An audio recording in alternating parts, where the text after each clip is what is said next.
Thank you for tuning in to the Logic of God podcast. I'm Cody. I'm Gina. And I'm Ben. If you're returning, thank you for coming back. And if you are a new guest, welcome.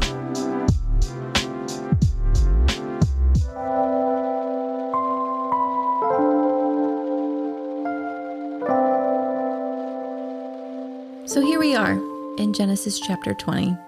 Sodom and Gomorrah has been destroyed. Abraham and Sarah have been given this great promise of a child named Isaac.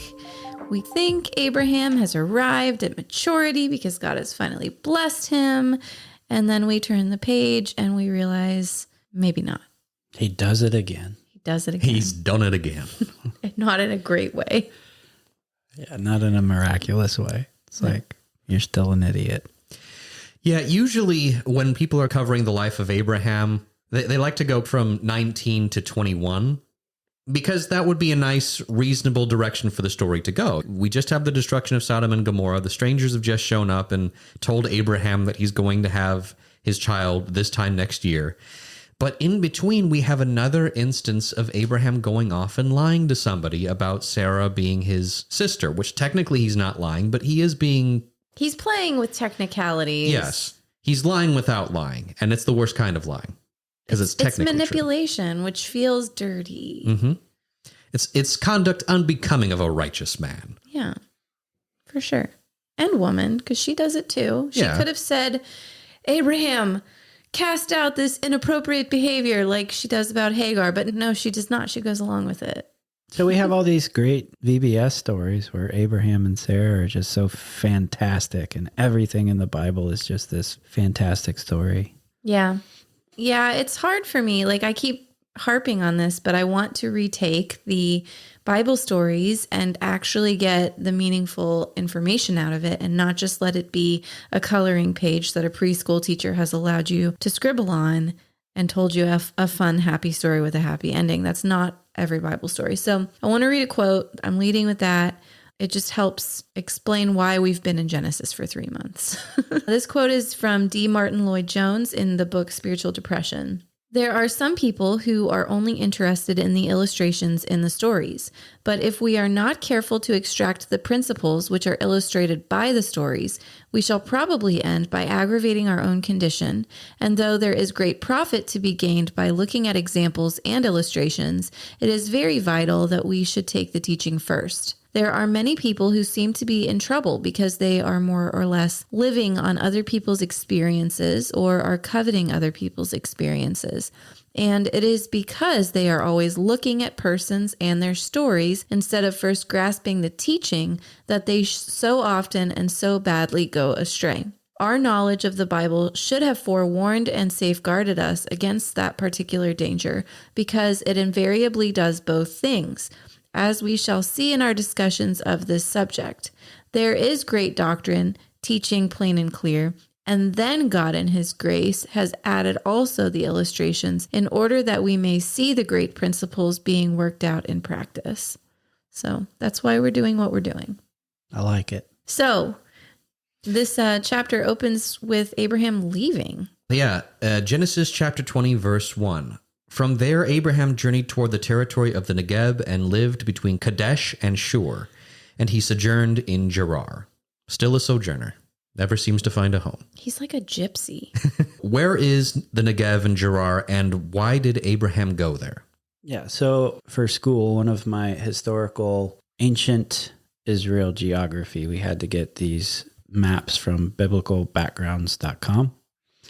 And recommend these to everybody. It is a great way to know the names of the places where they are geographically on a map in relation to other places. So Gerar is southwest of Jerusalem. So it is 60 to 70 miles southwest of Jerusalem. And if you draw a line directly south of Jerusalem, that's where Beersheba is going to be. So these two cities are 20 to 30 miles apart from each other. So Beersheba in the Negev and Gerar is about 20 to 30 miles. And then this place is about 100 miles from Sodom? Correct, yes. Give or take. Mm-hmm. And Abraham wasn't directly at Sodom, so he probably wasn't exactly 100 miles. He probably didn't travel quite that far, but still, even if he did, it's not actually that far in comparison to where he went the last time he left Canaan. Yeah, Egypt was like, I think, over 800 miles for him to walk from Canaan, if I remember correctly.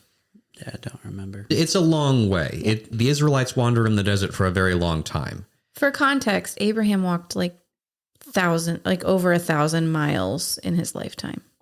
Oh, easily. Yeah. Yeah. From Ur down to where he stayed at with his dad, then down to Egypt, I think was like 1,200 to 1,400 miles. I wonder if that song is written about Abraham, like the "I Will Walk 500 Miles" song. Father Abraham had lots of shoes because he kept burning through all of them. But he walked all the way to the Negev and then Gerar. So why did he even leave the area that he was staying at near Sodom? Knowing that Sodom was only about 20 miles from where he was living by the great trees of Mamre, you have to assume that something was going on close enough with the raining down of the sulfur and the fire that it impacted his quality of life. Like it either had to have been smoky and ashy and fire, or it had to have maybe even been like, a fear of spreading wildfire, or maybe it was the smoke or the smell. I don't know. I just have a feeling there's an explanation because of the proximity of a whole valley being burned. And if you've ever been in California during the wildfires, I know I have, and you go into a building at one point and then you come out and your car is covered in ash and you have to use an ice scraper to clean off the ash off of your car. That can't be fun to be around.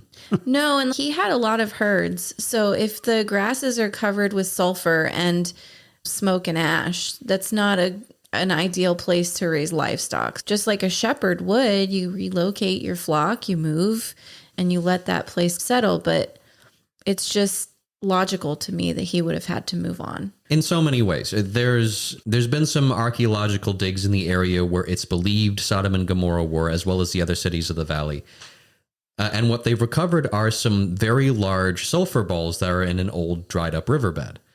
And they aren't anywhere else. It seems the only place that you can recover these old balls of sulfur that are the size of like tennis balls or baseballs is in the dried up riverbed. And this has led to the inference that there were a whole bunch of burning balls of sulfur that fell from the sky, among other things, probably. And the only ones that survived did because they fell in water and the fire on them was put out. Burning sulfur smells absolutely terrible. So that smell probably carried for miles. And that's not even counting in the destruction and the fires and everything else. And so there's the destruction aspect and the smell aspect.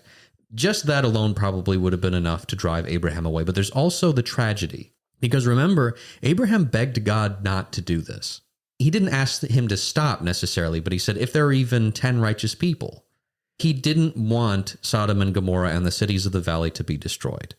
In the end, he accepted God's judgment. He said, yeah, if you're going to do it, but if there's any way to save the cities, do it. Yeah, he's definitely grieving. Even just his own relative Lot being gone, like missing, like he's hidden in a cave. And at this point in the story, Abraham doesn't know where Lot is. That's my assessment, because the previous chapter talks about Lot hiding in a cave and basically living in that area until he had children with his daughters. So they're not together. You don't have text messaging to say, hey, you okay? Did you make it out?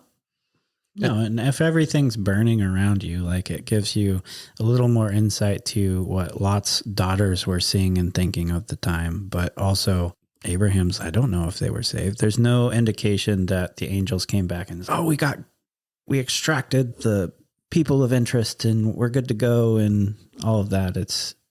It reminds me of, I think a good way to think about this is like the disasters that have happened in our lifetime. Like during COVID, Cody went to New York and talked about Times Square being completely empty and it feeling like the apocalypse. Or even 9/11, when it's like you're watching your TV and all of these people are dying in horrific ways and it feels like the end of the world. Like we have observed these times where we're not sure if everybody's going to be okay and we don't really know what's going on. And I think that's relatable to how Abraham must have felt during this time when literally 20 miles from where he's living, fire is raining down from the sky. But still, even with that, Abraham does not stray that far from the land that's promised him. Mm-hmm. Unlike last time where he went all the way to Egypt, this time he's staying fairly close. And I think that is a sign, despite what we're about to see in the rest of the story, it is a sign that he is trusting God more. That he knows not enough. Not enough, no. Absolutely not. I would argue that he doesn't fully trust God until, the Akada happens, but we'll get to that. Yeah. Baby steps. So Abraham goes to Gerar. He meets Abimelech and he's, dude, this is my sister. Take her. I don't know that he specifically says take her. According to the excuses that Abraham gives, this is just what they always do everywhere they go. And so it does make it slightly less, I don't want to say bad, but this is from what Abraham tells us, this is what they have always done whenever they travel. And so if this has only become an issue twice. Only. That we know of. That we know of. Yeah, it's not good. But if they've always been doing this, and there are only 2 instances we know of in all of the times that they've traveled where this has become an issue, it doesn't seem as bad. And it also explains why they're still doing it, because this is what they've always done. So who is Abimelech? And is he a righteous man of God? So Abimelech is an interesting character because when we read about him in this story, he defends his integrity and innocence. But there is some early Christian pseudepigrapha and offshoot writings on this. Definitely not scripture. Lots of contradictions. But this idea in a work called The Cave of Treasures has Abimelech as one of the kings who helps build Jerusalem under Melchizedek's order. And this gives the idea and illusion that at least Abimelech is aware of Yahweh and why he doesn't react negatively in the dream and seems to know who he is in the dream that we're going to read here in a second. So in this Cave of Treasures, this is a later Christian work around 350 to 600 is the time frame that they have slotted for it. And it lists these kings of the area as these 12 kings of the area helping and assisting Melchizedek in building the city of Jerusalem. There's some weird contradictions because in this work they have the kings of Sodom and Gomorrah helping build Jerusalem During the time of Isaac's teenage years. During after Isaac's birth. And what we read in biblical text doesn't line up correctly with this, but this is a very popular tradition as they helped build Jerusalem. Timeline changes and these other works. So this is taken from the Cave of Treasures, but also shows up in the Apocalypse of Peter, and the conflict between Adam and Eve and Satan it's an Aramaic work that it pops up in as well. I guess you could argue maybe Sodom and Gomorrah got re-inhabited, but from the archaeological record that we have, these cities were never re-inhabited. The only other explanation I could think of is maybe the kings weren't there for whatever reason. That seems like a coincidence that's too good to be true, but like maybe they had left the region and started doing something else somewhere else and ended up staying around Melchizedek. And when you look at the meanings of their names too, so the kings of Sodom and Gomorrah, the king of Sodom is Bera, the king of Gomorrah is Birsha. Bera means son of evil and Birsha means son of wickedness. I have a hard time believing that those two guys were solid people who just happened to have a really bad name, literally, and they ended up helping in the construction of Jerusalem. But they were mentioned in Genesis 14 with Cardlamar, with that whole battle that was fought with the pits of bitumen and all of that. So like they did do some, like they fought the Nephilim. So they did do some things. It's also tough to imagine they survived the destruction of their cities when the whole point is that they're the rulers of these very sick, twisted cities. Yeah.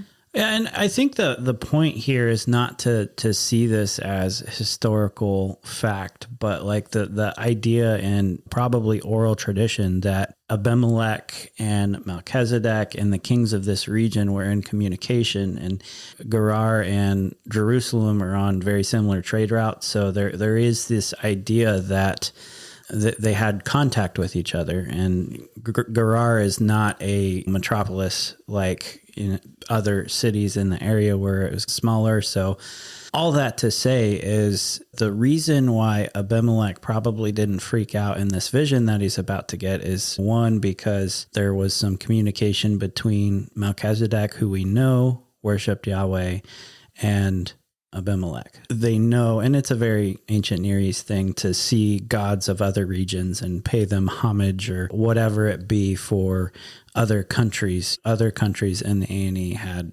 gods specific to those regions, and they knew of them and usually worshiped those gods in those areas when they were there. One thing that I find really interesting about this Cave of Treasures link is when we surveyed our listeners on Instagram when we were doing the Melchizedek episode and asked who they think Melchizedek is, a lot of them think that he is some kind of idea of Christ or like a pre-incarnate Christ. And I find it interesting that you see Jerusalem being built by these 12 kings with Melchizedek, who is like this pseudo-Christ ideology guy.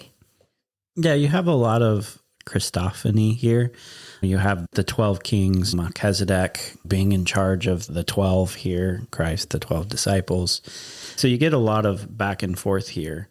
And if, like we covered in our Melchizedek episode, though, this makes sense if this is truly Michael and his job is to teach the nations about God, like he would have connection with them and they would be aware of the true God in this sense. There's major contradictions right in the text of this Cave of Treasures. So I wouldn't hold much weight to that text, but this just shows the idea that there is in oral tradition some sort of connection to all of these kings in this area and Melchizedek. Yeah, as far as name meanings, for the list of names we got from the Cave of Treasures, most of them don't have any real meanings to them. There are only a handful that do. There's Amraphel, who's the king of Shinar, and he's thought to have possibly been the Babylonian king Hammurabi, which is interesting. It ties a very big foreign name to the construction of Jerusalem. But again, this is a tradition outside the Bible, and I don't know how much stock I would put into it. And then there's another king who was likely a vassal under him that was involved in this. Abimelech himself, his name means my father is king, or my father is Melech. Melech was potentially the name of a god. And you hear that and you think, okay, so that means obviously he was pagan. Not necessarily, because the name Melchizedek also potentially means my king is righteous or my king is Melech. One, this is likely a title. It's probably not his actual name.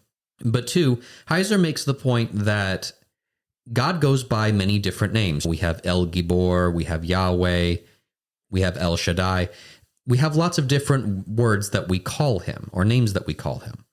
And in other cultures, it's likely that's true as well, especially this early on, where there's still some connection to the flood and the name of God probably still is known, because everyone who lives in this time is descendant from Noah, and Noah knew God. So it does make sense, one, in terms of the divine council, and two, in terms of God. If we're talking about the people who they turn to point them to God, they are talking about the names of these people who are eventually worshipped as gods, but not initially. So that's one thought. The other thought is just it's different names for God. And with Melchizedek, Sedek is the name of a Canaanite god, but the name Sedek eventually became the word for righteousness because Sedek was the god of righteousness. And it's possible that it was another name for God and eventually was transferred to an angel as opposed to him. So there are a few different ways of thinking about this. There's some conjecture there because we don't know for sure, but all this is to say that just because his name potentially means my father is Melech, and Melech is the name of a god, and that isn't the God of the Jews necessarily, it still could be the name for God proper, for Yahweh. And it's just what they called him. But it could also be that his name is my father is king, because he came from a line of kings. But Heiser has some other thoughts in this area that we don't necessarily buy into. For one, Heiser, in talking specifically about Abimelech, says that he's a non-believer and he's capable of integrity. I don't know that I would call him a non-believer. And I don't know why from the text we would say that.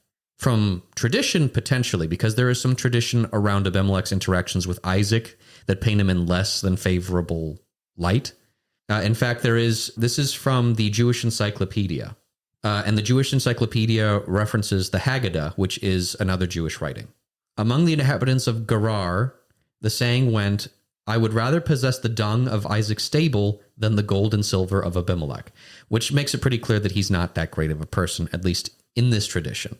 From the Bible itself, though, I would say that it's pretty clear he is a righteous person. And just from this one story, I think God calls him innocent. Yeah. He doesn't punish him for what he does. And he says he has integrity in his heart. And when you look at his attempted marriage to Sarah, because you could say he tries to marry Sarah. Yeah, he didn't know. And also, from everything that we see, he's making a good faith decision, one that should benefit everybody, because Sarah, for all he knows, is not married. And she's very old. And at this point, she's well past childbearing age. So it's a compassionate response. Yeah, from everything that we see, he seems to be a compassionate person who is also making a move to bring Abraham into his family. So it's also an alliance and an act of kindness. It makes sense for everybody involved if she actually is his sister and he's not married to her. Yeah, this is where Jewish tradition on this specific one, like the Bereshit Rabbah and different passages of the Talmud, connect it to the previous instance of this where, it's just, Sarah's so beautiful, the matriarch, she's oh so good, this guy wanted her, but Sarah's 90, dude. Like, nobody's going, she's older than 90. She's 91 now. Close to it. Yeah, so she's an old lady. Even in biblical times. Her time for women has ended 2 chapters ago. She's not fertile anymore. There are people who make the argument in commentaries, and again, it's speculative, so take it for what you will, but there are actual commentaries on this subject that say that Sarah probably had her body rejuvenated to a slightly younger state so that she could actually bear children, and that may have restored some of her youthful beauty. I don't really buy that. One, that's not biblical, it's not in the text, but 2, okay, she's still old. Yeah. To me, that goes against the text, because Abimelech defends his case, and God agrees with Abimelech in this instance. These traditions and commentaries are trying to paint Abimelech in this bad light, which the biblical text is not doing. If you paint Abimelech in a bad light, then it leaves Abraham and Sarah in righteousness. It protects this image. Mm-hmm. It's an emotional reaction to something that makes us uncomfortable rather than a logical, process-oriented analysis of the text, which is what we're trying to do. The text says, and starting in verse 3, but God came to Abimelech in a dream by night and said to him, behold, you are a dead man because of the woman whom you have taken, for she is a man's wife. God comes to Abimelech. Again, this is a non-Israelite. This would be classified as a Gentile. God is coming to them, speaking to somebody who is not in the lineage of Abraham, and making contact with them. So right there, that goes against this whole idea Israel is the only one who sees God, the only chosen. He's going to Abimelech here. You get that behold again that you went over in previous episodes. Look at me. I am God. Yeah, I am God. You are a dead man. Now, this is what's interesting to me. And if you want me to wait on it, I will. But you are a dead man. That is present tense. That, to me, is weird in the context of this whole interaction, because Abimelech's, wait, but we're innocent. And God's like, you're right, you are innocent, but he led with, you are a dead man. So what has God done to make Abimelech dead if he's not going to kill him and if he's actually innocent? I think that's the most notable point to me here. Yeah, and I think you get more of that context as you continue reading, and Abimelech mentions a people rather than himself and a nation later on. Yeah, so now we're going to continue on verse 4. Now Abimelech had not approached her, that is Sarah. That is the Yada, he has not known her. Yeah, so he said to the Lord, will you kill an innocent people? Then on to verse 5. Did he not himself say to me, she is my sister, and she herself said, he is my brother. In the integrity of my heart and the innocence of my hands, I have done this. So he is pleading his innocence and his integrity. And right after this, in verse 6, then God said to him in the dream, "Yes, I know that you have done this in integrity of your heart, and it was I who kept you from sinning against me." So jumping back to verse 4, we see that Abimelech pleads his case for killing an innocent people. At the very end of this interaction, in verse 7, God says, "Now then, return the man's wife, for he is a prophet," to which I said, "Since when?" And then, "so that he will pray for you and you shall live. But if you do not return her, know that you shall surely die, you and all who are yours." Now, this could be hearkening back to Sodom and Gomorrah and their total destruction. But if you scroll to the very end, scroll because I'm on my computer. If you flip to the very end of this chapter, it says, then Abraham, in verse 17, then Abraham prayed to God, and God healed Abimelech, and also healed his wife and female slaves, so that they bore children. For the Lord had closed all the wombs of the house of Abimelech because of Sarah, Abraham's wife. Do we believe that the dead man comment is because God has decided that Abimelech's line will die with him, and he has barred any woman in his household from conceiving, so that line dies? Knowing what we know from the last episode and the cultural context of how warriors dealt with people that they didn't like and their manhood. So I would say at this point, for one, there are people who will have an issue with God even having an issue with Abimelech at all. Like, why doesn't he just come forward and say, "Hey, Abimelech, it's okay. I understand you didn't mean anything by this, but just so you know, these two are married." He could have just done that instead of saying, "Hey, you're a dead man." And then Abimelech goes, What are you talking about? I didn't do anything." "Yeah, I know you didn't do anything." Why don't you just lead with that? I think the reason that God does this is, one, no matter what, sin has consequences. Sometimes when we sin, the consequences are in other people and not us. It is unfortunate, but that is the truth. For a lot of the people who lead us and govern us, their sins are a lot worse on us than it is on them. I think this is also the punishment for Abraham. Abraham has to go pray over the fertility of other people, and he caused the infertility, and he knows after 100 years, he knows what it feels like, and he brought that on another man. It is a little too thematically convenient to say that it's a coincidence, that the punishment is the sealing up of other people's wombs, and Abraham, by praying over them, opens them up, considering this is what he has struggled with and Sarah has struggled with their entire life. And there's bitterness there. Sarah clearly is bitter. They have the bitter laughter. They have the comments of, "God has prevented me from conceiving." And here, Sarah prevented them from conceiving. It's ironic. God shows his sense of humor. He shows his sense of compassion. He also shows righteousness here. He's saying, yes, you are innocent, and this was brought on your household by this woman. So go make her husband pray for you, and then it'll be okay. I think also what Abraham and Sarah are doing here is one final act of doubt. I don't think at this point they still don't believe that God is going to give them a child. Now, why do I say that? In the previous few chapters, we hammered home repeatedly, both Abraham and Sarah laugh. We always focus on Sarah's laugh, but Abraham falls on his face and laughs too, in front of God.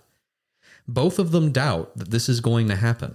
And even after God literally shows up and tells them, "I'm going to come back this time next year."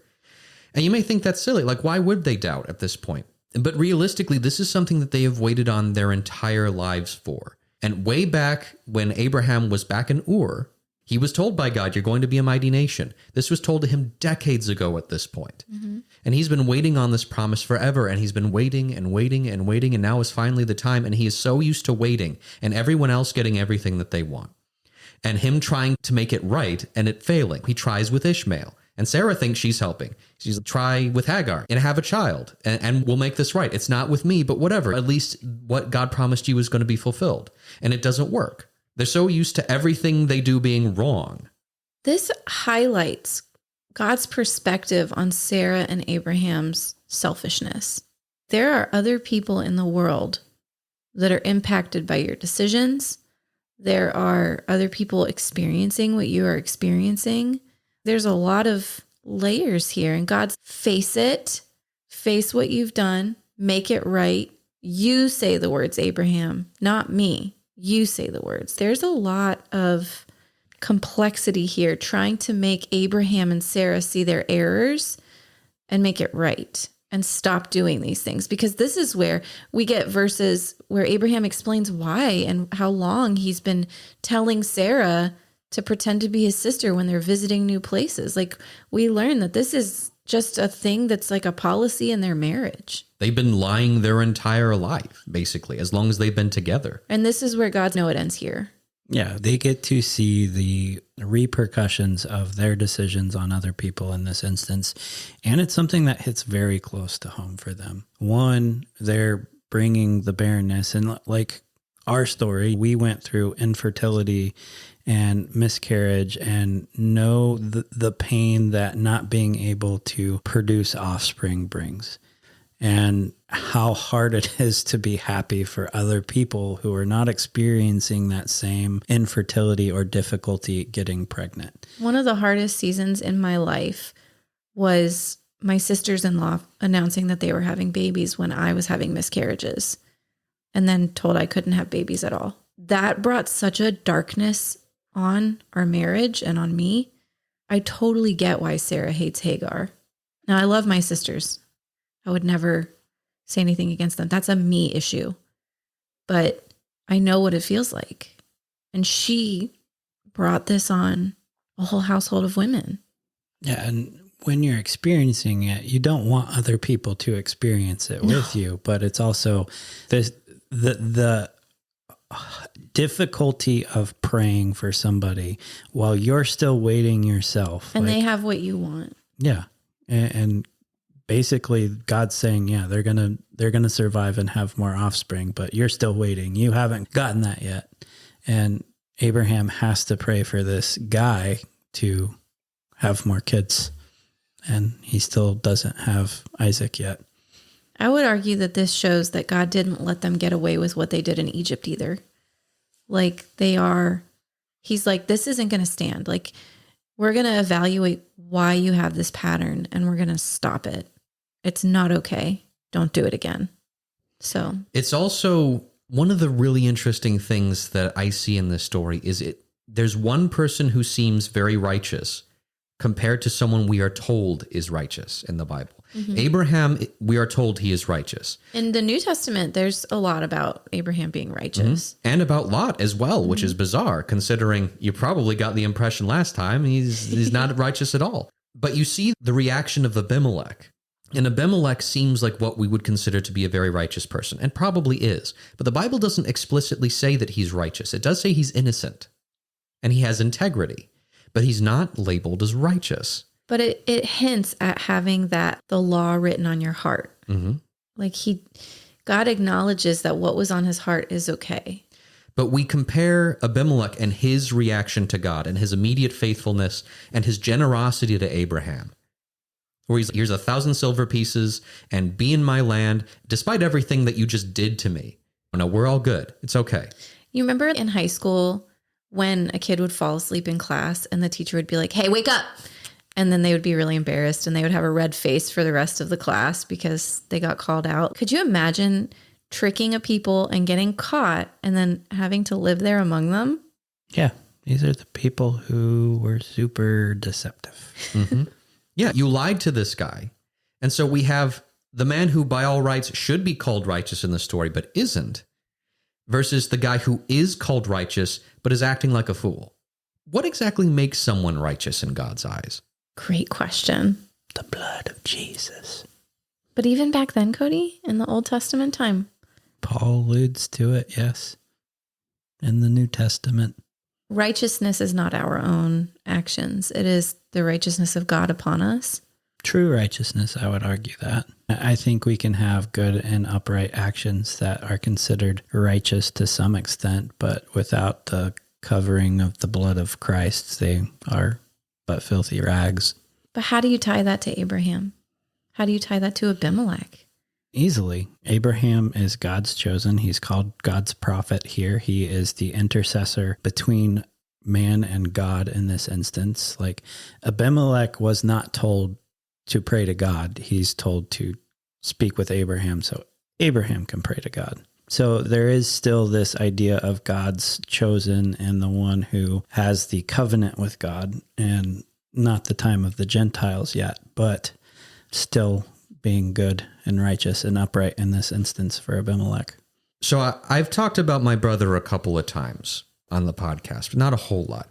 My brother was a very complicated guy, and he did a lot of bad things in his life. He was in an adulterous relationship with a married woman. He left Christianity for Judaism, but he did a lot of things that would have been wrong both in Judaism and Christianity. But Jacob, my brother, was the person I loved the most in this world. As far as I had, my best relationship was with him. He was my closest friend. And he was also the person who hurt me the most. I have decent relationships with my other brother and sisters. They have not done anything to me even close to what Jacob did. They didn't hurt me nearly as bad.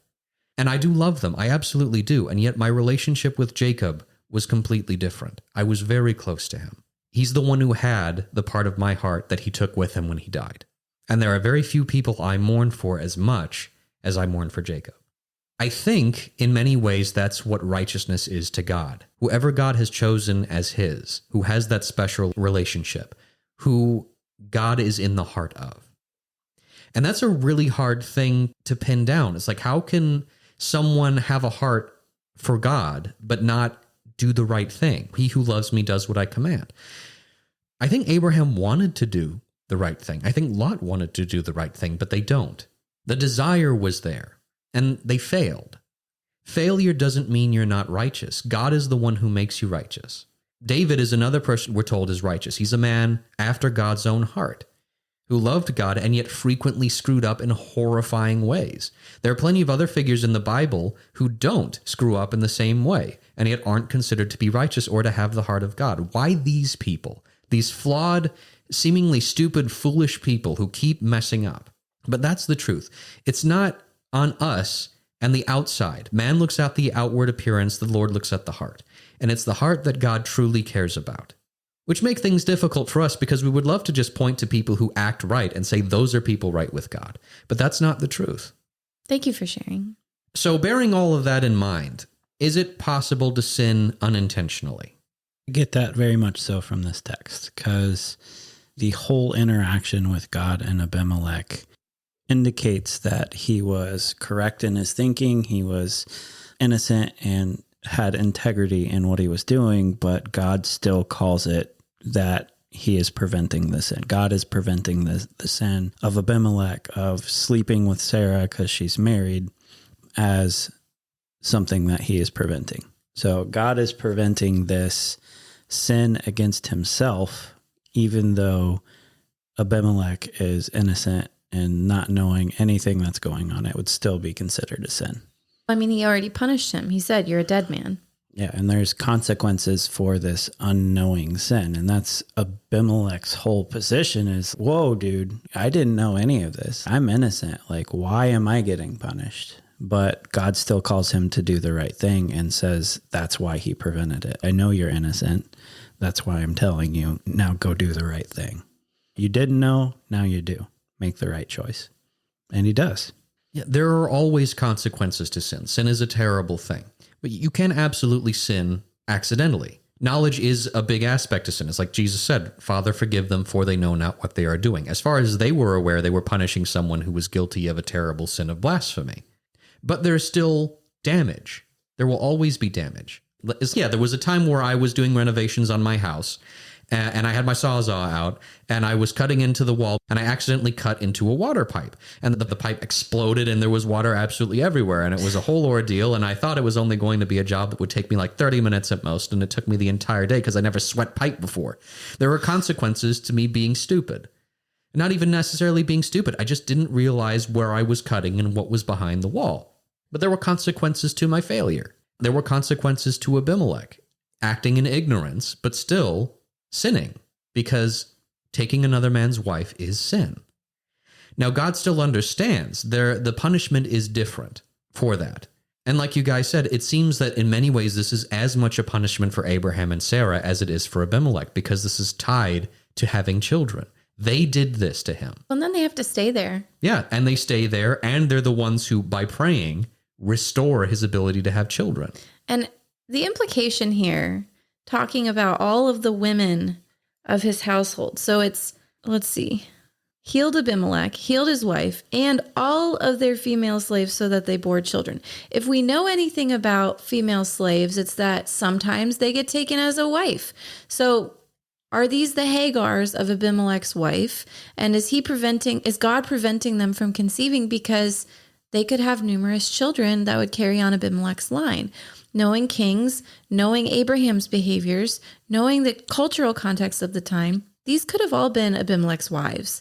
If you have 5 women or more that are sleeping with the same man for the purpose of having children, in a year's time when Isaac is born, how many babies might have been born by Abimelech that they had to watch? Yeah, it's hard to say, and it had to have been difficult for them. And yet equally as difficult is knowing that there's this perfectly decent guy, and you did this by lying to him. Yeah. So it's weird because to me it's, yeah, you're innocent and your heart, the contents of your heart, they're decent, but Abraham's also a prophet. So go ask him to pray for you. So it's, here's your punishment, Abraham, but at the same time, here's your promotion. And I do think this is something against Abraham, but to me, the text screams more towards Sarah, because Abimelech's interaction with a lot of this is with Sarah. He says to Sarah, I have given your brother 1,000 pieces of silver. And then at the very end of this chapter, he talks about how the wombs of Abimelech were closed up because of Sarah. Also, note that he says your brother, not your husband. Yeah. It's like he's calling her on it. Mm-hmm.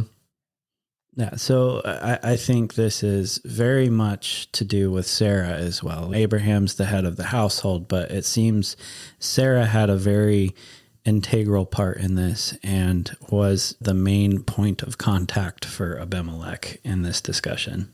I think also this whole interaction, it was rough on Abimelech, but ultimately he didn't suffer unduly because of it. God was using this as a way to teach Abraham and Sarah something. Because they become, or at least Abraham becomes, because we don't hear a lot more from Sarah after this, but Abraham becomes a fairly different person after this and Isaac is born. I think God is actually trying to take him the remainder of the way he needs to go before Isaac is born, or before Isaac is even conceived. Because even in this, God is saying to Abimelech, this is a prophet. He hasn't abandoned Abraham. Even amidst all this, even amidst sinning, he still considers Abraham to be a prophet, to be a righteous man. So yes, in many ways, this is a punishment, but also this is supposed to be a gentle reminder from God. That despite your moral failings, despite the stupid things that you're doing, I'm still with you, and I consider you to be someone who represents me. It's a warning, and it's also a reminder. And it's a gentle reminder, and a kind one, because God is still saying, I'm with you. I think Abimelech takes it seriously too, because in verse 10, he says to Abraham, what did you see that you did this thing? What did you see in us? What did God show you in us that you would do this? Because God's clearly in it. And I think Abimelech just wants to understand. And then Abraham gets defensive and he's, I did it because I thought there is no fear of God at all in this place, and they will kill me because of my wife. Besides, she is indeed my sister, the daughter of my father, though not the daughter of my mother. And she became my wife. And when God caused me to wander from my father's house, I said to her, this is the kindness you must do me. At every place to which we come, say of me, he is my brother. So it's no big deal. She is my sister. And also, there's so many godless places that I just figured that would be our MO. We'll just be known for lying to everybody. Why not? Oh, again, this goes to show that there was some form of fear of God in this place when Abraham thought there wasn't.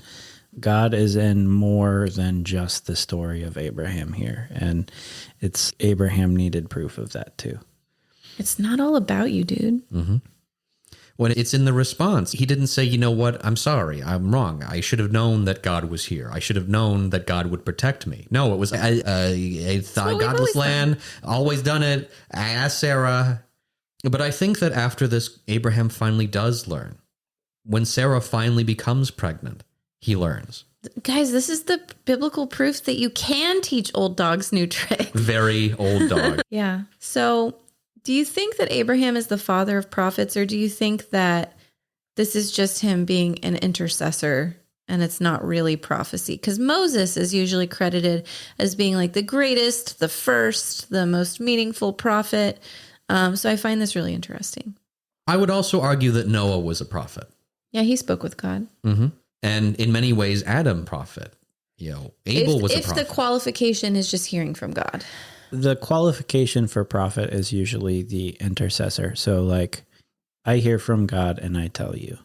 So Noah would technically fit in that. But for me in the text, this is more because there needs to be direct intercession from Abraham here.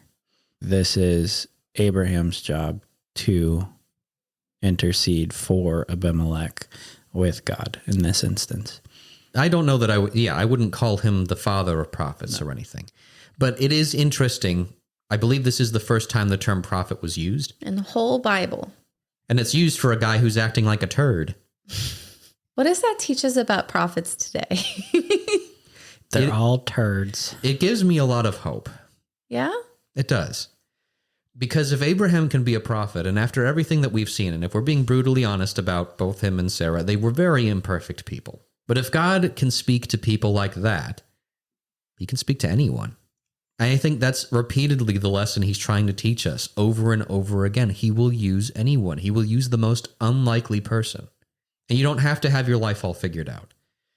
And when you look at all the people he's used, they were in various degrees of having their life figured out. Some of them were actually pretty stand-up people.